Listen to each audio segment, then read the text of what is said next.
So I have a little bit of a confession. I love my husband, but the one thing that I can't stand about this man. Go on. Right before the cameras are about I to love you, roll. honey. Okay. He loves Marmite. He's part Welsh. Okay. And I've never understood it. I've tried it. I've been open-minded. But anytime that he finds out that anyone is traveling to the UK or any of the countries that have Marmite, he's like, can you please bring me some?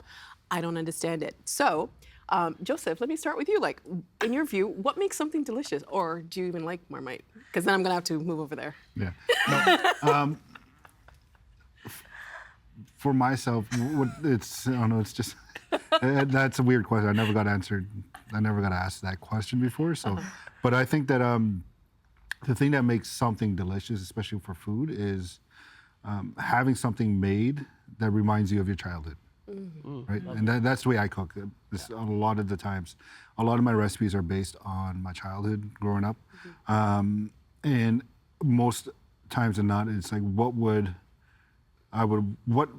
is something that I want my son to remember from me being in the kitchen, right? When he gets older. Because he's at that stage now where he's 8 years old. He wants to be a chef. He's always asking to come work with me in the kitchen. He's always asking me to come into my classrooms when I teach. And he's been around food his whole life, right? So with my mom cooking, my grandmother, myself. So it's starting to be instilled into him of what it takes to cook food and what you should put into it. Because everything you put into it, either the customer or your family will feel that, right? So, and that's why I try to play on a lot of my memories growing up. Like, how did I eat this when I was a kid? And how does it represent the way I am now onto a plate? And just thinking about that, it's like, there's a lot of dishes that I really enjoy that only my mom would cook, that I really like eating, and then what my grandmother used to cook. So I'm interested to know what, I guess, motivated you or inspired you all to work with food. Anne? Oh, well, that's an interesting question because I don't technically work with food. But covering food, you do. But yeah, but I've written about food a lot in the past, and I've written a book about food. It's just, you know, I think a lot of it has to do with what you were talking about, Joseph. You know, food was such an important part of my childhood, such an important part of my upbringing. My dad was a cook growing up. Meals were where we did all of our celebrations, you know, somebody's birthday or Mother's Day or everything was celebrated over a meal. And so it's just always been a really important part of my life. You know, before I think food became cool in the last couple of decades, I think many of us had already recognized what an important part of life. So did it become cool because of Instagram and all the shareable things? I mean, I think I'm going on a tangent, it was a little bit before that. Yeah. And curiously, I think it happened sort of 2008 is when Michael Pollan wrote The Omnivore's Dilemma. And that book changed everything because it told us all about what was actually going on farms with cows and corn, and everyone was like, oh my God, right? It was the first time it was collected, and he is a wonderful journalist and writer and did a beautiful job of sort of presenting that. But that, in my opinion, cracked open a lot of questions about how are we cooking, because that was the moment we all started being like, we got to think about where our food comes from. We got to think about miles and distance and climate and CO, you know what I mean, and all of that. And then there was like, to me, that seemed an emergence of people really investing themselves in thinking about what they're eating and where they're going. I mean, for sure, Instagram and social media, like, there's like an exponential, you know, we all do like these photo shoots when we get our food. Of how that all happened. Yeah. But I think that moment, 2008, 2010, was when it became part of the public conversation, right? We started seeing food issues on the cover of magazines, which was a first in, you know what I mean, in times. And I think that's when that started people's just attention towards it. Well, what inspired you to get into food? Well, I say, like, people want to hear a story about me sitting at my mother's feet and all this drama, Sure, you know can you what tell I us? mean? All this beautiful. But at the same time, I'm the oldest female child in an Indian family. So there's no way I was escaping the kitchen, right? That's just a given. But after spending my youth with my mom and my aunties in the kitchen, I did not know how to cook Indian food. By the time I left home, university, that sort of thing. That was the alchemy that they did. And I just went and asked them to cook for me when I wanted any of it. Then I went to live in India after university, before I could figure out my life. I was in the mountains going for walks and eating mangoes and feeling very happy As with you myself, do. right? Very happy with myself. But the people there who worked in the kitchen were like, what is going on? Who are you? What is happening? Do you know how to cook? TikTok, who's gonna marry you? I was 24 already, getting stale on the shelf. And they were like, please. They thought they were gonna save me from a life of who knows what, you know? So they dragged me into the kitchen and I did their work that night, right? And I was kneading dough for chapatis. And I remember I was on my haunches, right? And they were like, they were surveying me like prospective mothers-in-law. You know what I mean? Whether I would be good enough for their sons. It was a whole trial moment. And in the midst of all of that, in this kitchen where I'm sitting cross-legged, barefoot on the floor, chopping vegetables, I fell deeply in love. I was like, wait, this could be a job. And so I sent a proclamation home to my parents that I was to be a chef. They were not interested at all. So I had to argue. I argued my point, and here we are, and everything is cool. But it was, I was like, oh, wait. Yeah. Wait, I love this. Right? That's amazing. And I know you want to say something. I'll come back to you in a second. Sure. I just want to go to Marie really quickly. What inspired you to get into food, Marie? Well, I started dating a chef, so Nice. I feel like that could be its own That's little a good segment. little We could screenplay all on talk its about own. that Okay. as a whole what to do, what not to do sort of situation. But for me, it was really about finding a sense of belonging. So culturally, I grew up in a Haitian household. We ate Haitian food, and food was like a language. You know, the type of food we ate and that we cooked didn't exist anywhere outside my house. I grew up in Barrie. There's not really any Haitian restaurants in that area. Even Toronto, we just have a few here. There wasn't any Haitian food in grocery stores, right? So my home was like this little hub where I felt safe and I felt seen and understood. And then when I left my home, I kind of lost that. You know, I moved to Toronto, and at the time there were no Haitian restaurants, and it culturally just kind of fell apart a little bit. And it was really meeting my partner, who's now my husband, by the way. I'm just like, Nice. there's a happy ending there. Meeting my partner and not only exploring food with him as a chef, because he was curious about Haitian food, but also I'm half Scottish and he's Scottish. And so understanding the other part of my heritage through food as well. And we've worked together. We ran a catering company for 10 years, but we also have a pop-up that we do as well. It's sort of a marriage of those two cultures. And it's a really fun way to explore the sense of self. And you wanted to say something? Oh, it was just to Joshna's point about when food became cool. I think yes, social media, and I think yes, Michael Pollan for sure. I think even before that, though, food TV had played such a big role in making food agreed. cool, in bringing like food and kind of this celebrity chef culture. All of that, I think, was tremendously influential, and beyond just kind of bringing food and cooking to the masses. I think what food TV had a really big part in doing was, prior to food TV, I think that cooking and food was very much viewed as being part of the kind of female, the kind of domestic world. And while that wasn't necessarily true in professional kitchens, you know, there were a lot of men working in professional kitchens. I think that until food TV, until there were people like Bobby Flay and Emeril Lagasse on TV. Emeril for sure. Yeah, right? making the Round of food and applause making it for the look garlic cool in the pan. and like, you know, these like bad boy, like that. I think very much had to do with that moment. I think What sure. about Nigella Lawson and Martha Stewart? Oh, for Like, where did sure. they fit in? Nigella, my Yeah. goodness, right? Yeah. Just I think she made it enticing because people were like, "Who is this woman?" Right? And the fact that at the end of the early days, the end of her show involved her tromping down to the fridge and just sticking her finger in something for a little. Right? They formalized it a little bit more, which lost some of its charm. Right? But the fact that she talked right into the camera with those bedroom eyes while making a salad. People And the didn't hair. know what happened, right? And the hair. People didn't know what happened to themselves when they, Well, what makes something delicious? I mean, it might sound like a really weird question to ask because I think we all have different preferences and different likes. But Joseph, to you, like, what makes something delicious? I really want to make sure that whatever my mother and my grandmother instilled in me in terms of cooking makes anything I do taste very good.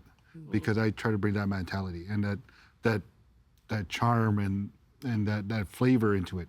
And I was always told that no matter what you cook and how you're feeling at that specific time, the person eating it will actually feel that. So if you're eating something rushed, if you're rushing in the kitchen and you're frustrated, your plate's gonna look messy and it's not gonna taste as good.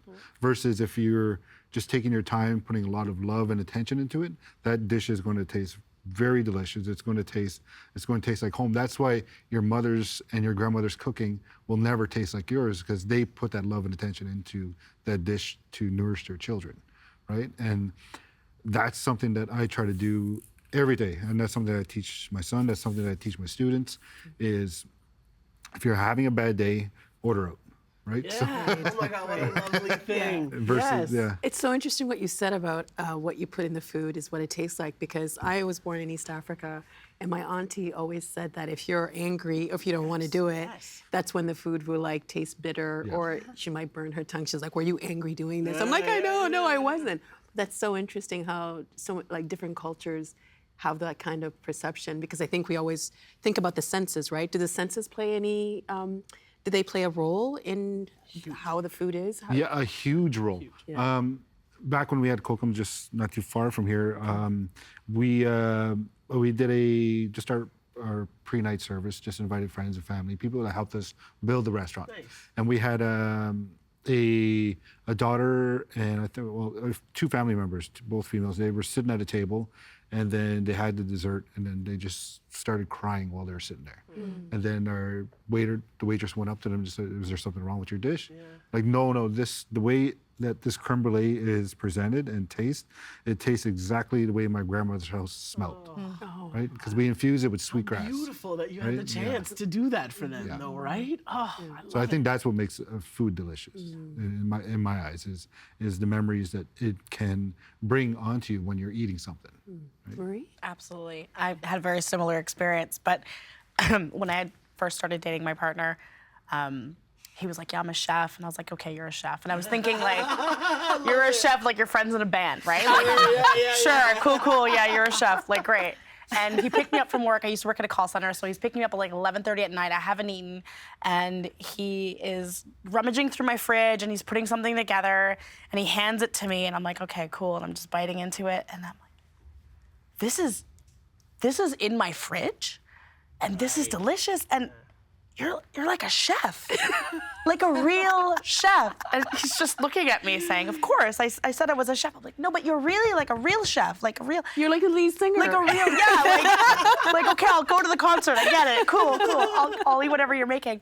But I think going back to the question, which was what makes things delicious, my grandmother always said like, "Ça gagne bon sel." Like, things have good salt, so they have to be well-seasoned. Well-seasoned food. Lovely. You cannot have delicious food without well-seasoned food, whether it is salt or whatever else needs to go in there, but there needs to be some kind of So no beige extra chicken. love. No, none of that. Like, there's so many TikToks and so many social media where it's just a boiled piece of chicken breast, no love, right? People boasting about no salt. People boasting about the fact that there's no Hey. salt in the cooking. I'm like, No salt means no love. No, and There no needs to flavor, be- and no I'm sorry, there flavor. needs to be some salt. What if you can't eat salt? What makes I mean, there's other things you can do, but let's only do that in extreme circumstances. what makes things delicious to you, Anne? I mean, it's such a big question, right? I think that the way that it's sometimes viewed in food media and portrayed on like food TV is that there is this idea that something is delicious and something is not delicious, like that there is some kind of standard for delicious food. You know, like biologically, we know that sure, you know, babies prefer, we as humans want sugar, we want fat. You know, that is part of like our survival. Yes, so that is a biological fact, but I think beyond that, I mean, everything is just so personal, right? It has to do with what you ate growing up. It has to do with the culture that you come from, the household where you grew up, all of these different things. To even to the point where, you know, I as a full-grown woman now, I grew up in a McDonald's household, as in that was our family's choice when we were going, you know, from one lesson to the next to go through a drive-through. We would go to McDonald's and we would have, you know, McDonald's hamburger and French fries. And so now as a grown-up, like that to me still is like the standard for what tastes delicious. And those kinds of things, I think you just can't they're just so personal and so deeply ingrained in all of us that it's just, food and flavor perception, it's experience, it's personal preference, it's culture, it's whether or not we've traveled. It's a moment all of the day, those all sorts things. of things. You're fishing for nostalgia. Right. Well, last year, 2022, there was a lot of news in Toronto because the excitement was that Toronto would receive a Michelin starred restaurants, right? Yes. And I think in total there was 13. And most of them were in like really fancy areas like Yorkville. I'm from Scarborough. I'm claiming Scarborough like I've been there for 40 years. I've been there for 2 years. Keeping it real. But I was like, Scarborough has so much good food, but it was kind of like not really on the list. So do we still need something like a Michelin guide to say, okay, this is what's delicious. This is what people should aspire to, what chefs should aspire to. Joshna? No. No. I mean, great. I'm not that fussed about Michelin stars. I think it's great because I have colleagues who really are, right? And Canadian chefs that used to never be part of the dream. And now it is, and I think that's lovely for those who are chasing them. That's great. But really, like, none of this stuff tells you anything about how delicious the food is, in my opinion, right? In my opinion, because you can take, right, Joseph, you mentioned this, even the most humble ingredients, and it's the attitude and the approach that you take to put it together that works, right? That blooms something into deliciousness. What Michelin is like, it's like that whole sort of world of fine dining and the parade of plates and the, you know what I mean, the sort of the choreography and the performance of it all. But I don't know that there's any advantage or higher deliciousness happening in those restaurants and dining rooms than what could be happening in your grandmother's kitchen. But I mean, it's for us, like if you're outside of the food world, it's like, oh, if I can get a reservation at that Michelin starred restaurant, I mean, that's but like, it's that's it. It's such a hit and miss. I've had a couple of really disappointing meals at Michelin Star. Mostly feeling like I needed to stop for a burger on the way home after, right? Which is like, after that much money has left my wallet. Maybe you can smell the I fries. gotta stop for a burger after it feels insane, right? But it's like for me, like deliciousness, I was thinking about this. I think the one thing maybe we haven't talked about is how things are grown. We're going to get to that too in a Right, segment. right, and that organic and those flavors, really, like organic vegetables versus conventional ones have dramatic difference in flavor. But to this other point, I mean, and this is, I think, where the magic of restaurants is. To me, delicious food comes from somebody else's hands. Right? That's mothers, grandmothers, that's dedicated cooks, people who care for you, right? There's something that happens. I think about this a lot with pasta. There's something glorious about being given a beautifully made plate of pasta that, it is like somebody loves me. And this is a good scenario right now, you know? Well, Joseph, you know you're a chef. Would you turn down a Michelin star? Honestly, yes, I would. Yeah, just because the whole Michelin system is designed to attract new people to either that establishment or like the city of Toronto, right, to attract more people to come in. I already think that Toronto itself, before the Michelin system came in, was already a food destination versus because we're so multicultural here, and especially in Vancouver too, who just got their Michelin system too as well. We're so multicultural that there's a lot of these great little restaurants out there, like Scarborough. There's so many in Scarborough. Like In the strip malls, right? yeah, in the strip malls, 100%, like yes. I would rather get if there was a Michelin star restaurant next to a pupusa stand, I would go to the pupusa stand because I know that is actually made with love and attention versus a place that was just made to retain that 1 star or 2 star or 3 stars, right? So, and honestly, I don't technically want to be given a star and be recognized by a tire company. Versus, I wanted to kind of change gears a little bit. So when I lived in a refugee camp for a little bit, and the meal that we had, I still crave and I still love, going back to the nostalgia, which is just, it's called ugali. It's kind of like polenta, fufu, basically like flour and water. And then on special days, we had like tomatoes and onion put in the flour mix, and it was just delicious. But then for protein, because we're in a camp, we would eat weevils, like weevil bugs. Yeah. And for a lot of people, a lot of those reality shows, in order to make it to the next step, you must eat this insect. And, you know, there's a reaction. I mean, would I eat them now? To be honest with you, I'll probably be like, I don't know. Maybe not. But what about so I wanted to talk about our perception or misconceptions of food that are unconventionally, people get grossed out by, quote unquote. Well, I think. And then Josh and I just looking at each other like, yeah, no. I got a bunch of things. I got a bunch of things about this. I bring this up with my students a lot because I'm teaching formally, but I also used to teach kids classes at the farmer's market on Saturday mornings, right? So 9 to 12-year-olds. And their parents would shop and the kids would come and hang out with me. And at the beginning of each class, of the session, I had me and an easel and I had rules of the kitchen, no running, keep your finger out of your nose, all that kind of, right? But at the end, it was like, we respect this space, we respect each other, and we respect this food. And I had a very, very sharp line with them about the fact that I had no tolerance for anybody tasting something and making a face and running to spit it out or being, that's disgusting. I was like, absolutely not. Because food means something to everybody, and you must respect it. Even if you don't have to like it, but you have to engage with it, and you have to respect everything. You cannot look at something and snarly up your face.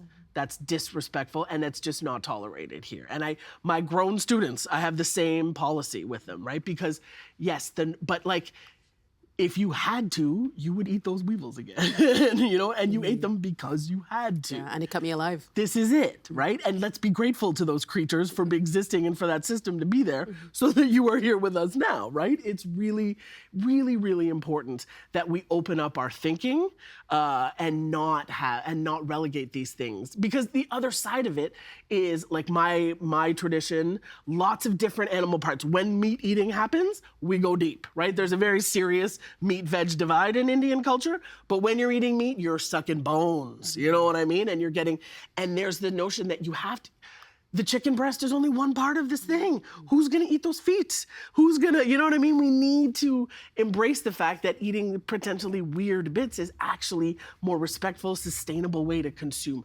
particularly animals. You can't just eat the designer parts, Oh, the right? tenderloins, right, exactly. Our pop-up's called Voodoo Haggis, and we call it that because there are two parts of my culture that people have strong opinions towards but don't know anything about. And haggis is one of those things where people are like, ew, haggis. I was like, have you ever had a sausage? Like, yeah. I'm like, okay. You know that lining? That's intestinal lining. Like, oh, yeah. Haggis, you don't eat that part. We just carry it in that. And then we fry it up, you boil it, you do all the things to it. But I think people hear sheep's stomach and they're like, no, thank you. But they don't understand what process it is in that. And people don't really understand their food, right? People don't cook, they don't understand what goes into their food. They'd be floored if they knew half the stuff that went into the food that they ate. We're going to talk about that shortly. But Anne and Joseph, did you want to add anything before we wrap up our conversation? Yeah, I mean, I would be surprised if any of us at this table doesn't have that kind of cliched memory of being in the lunchroom at school or in cafeteria and taking something out of our lunch bag and you know, having other people laugh at it or point at it or say, oh, that smells funny. You know, I grew up eating chicken feet and cow stomach, and that was perfectly normal in my household. That feeling and those feelings of shame, I think that they are in our bones now. I am happy to say that it feels like the younger generations, Gen Z, on social media, it seems like the language is getting better at describing foods. I mean, the meme is don't yuck my yum. That's it. That's a very, very, very popular thing that, the younger generations, I think they're a little bit more conscious of how to have those conversations in a more respectful way, and that gives me hope. But yeah, I think there's still a lot of work to do, because even in mainstream media, we still see a lot of language that I think is kind of harmful and just not very thoughtful. Yep. And Joseph? Yeah. So I was very fortunate enough to grow up foraging and hunting for my own food, right? So versus if I know a lot of my students, they're international students, just like Josh's students are very international. So they have a lot of curiosity of where our food comes from traditionally. So in my classes, I talk about going foraging, going hunting, using the whole animal, right? All the way from hoof to snout or butted nose or whichever way you want to measure it, right? So, but I was very fortunate enough to have that in my life, and now that's something I'm teaching my son. And I remember when we got our first moose together, me, my wife, and our son, we, for better lack of terms, we dressed it out there, right where we shot it, and he wasn't fazed by it or anything. He took it in, he absorbed all the information as much as possible, and it's just like, in my culture, especially where I come from, it's like when you take your first kill, it's you have to you drink a little bit of their blood, or you just stick your finger in their blood and just you taste it. But then it gives you that level of respect towards that animal's life that you just took to sustain yourself and your family. So in terms of that style of living, I don't want to say style, but traditionally that's what we did, is like